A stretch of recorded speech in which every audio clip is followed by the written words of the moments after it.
Greetings, fellow Empyreans. I am Ashtarothi, and this is your New Eden News for October 2nd, YC124. Diplomatic and market turmoil across New Eden following activation of Turner Stellar Transmuter. Turner Stellar Transmuter activation causes diplomatic crisis amidst interstellar outrage. YellowCladKing Genesis. Hopes are fading for a diplomatic resolution to the controversy and conflict over the Imperial prototype stellar transmuter in the Amarr-Minmatar warzone, as interstellar outrage over the activation of the Turner transmuter has been echoed by hardening diplomatic postures among all of the core empires.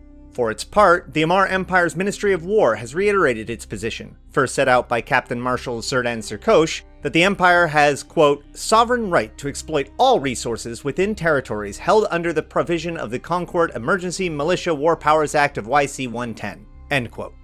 Under this hotly contested interpretation of the controversial and much criticized War Powers Act, the Amarr Empire has often made claims ranging from asserting mineral rights to the right to take slaves from populations, quote, resisting in occupied territories.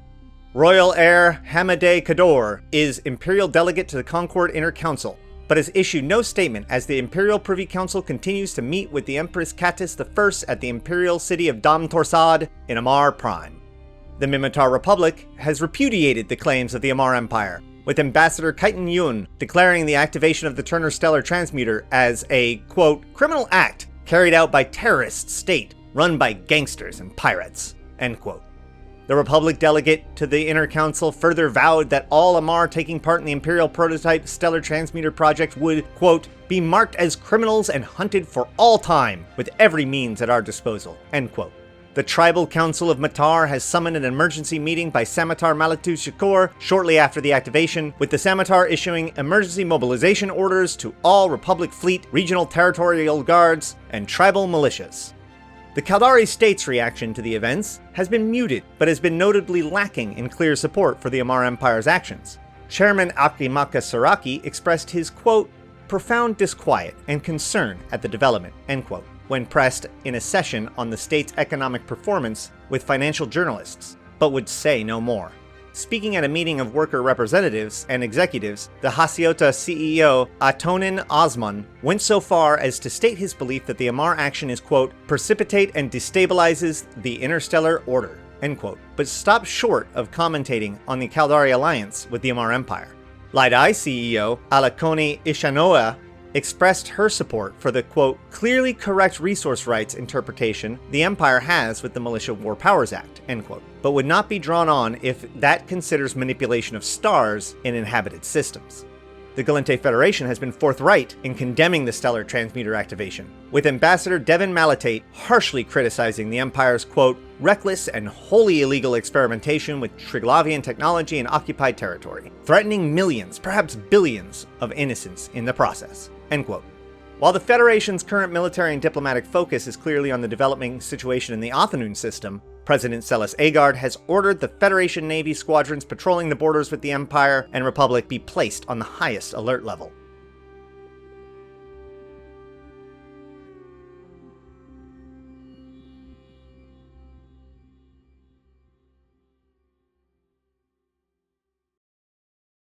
Interbus future uncertain after Empire representatives walk out.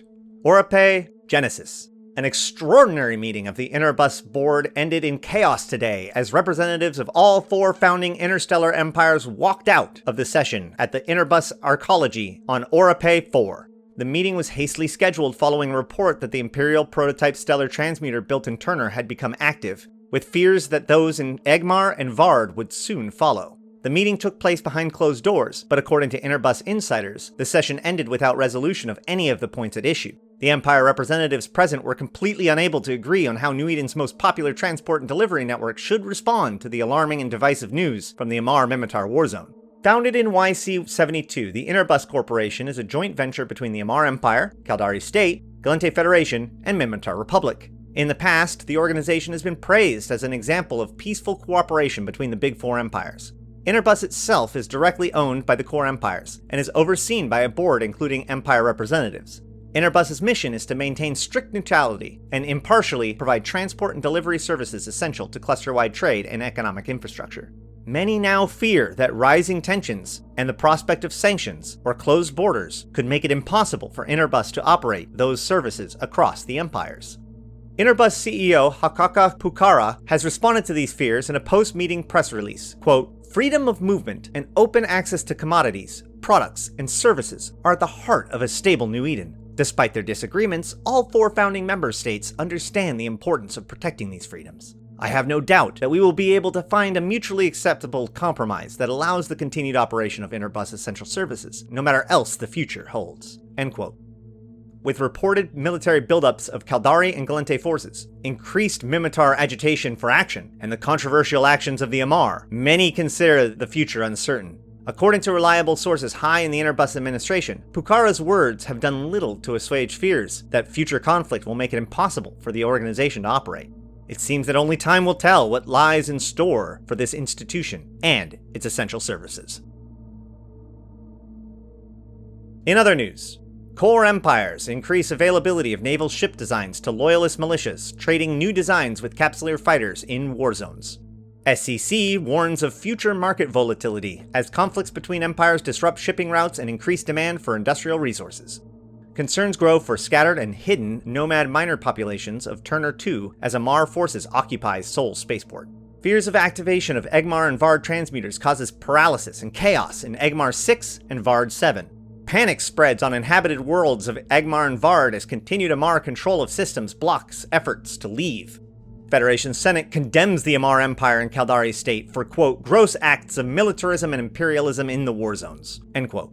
Federation Navy issues general notice of civilian orbital infrastructure in Placid region to prepare for inspections and military expropriations. Peace demonstrations across the Gallente Federation protest Amarr imperialism and urge Federation restraints towards Caldari state.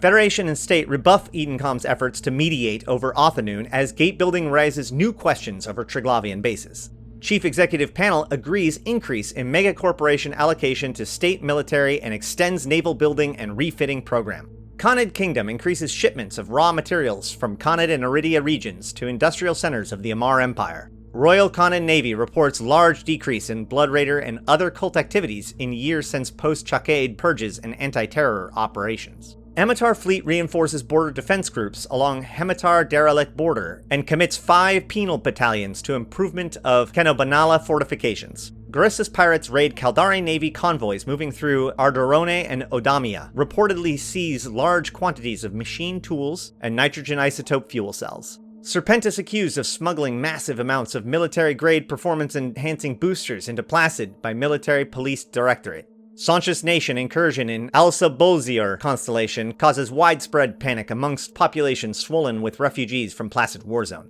Remains of Angel Cartel cell in Syndicate reportedly found in kennels of Slaverhound Fight Club on Thucker Station in EZA Tech FM system. And that is it for your New Eden news for today. I have been Ashtarothi, the voice of New Eden, and until next time, I'll see you in space.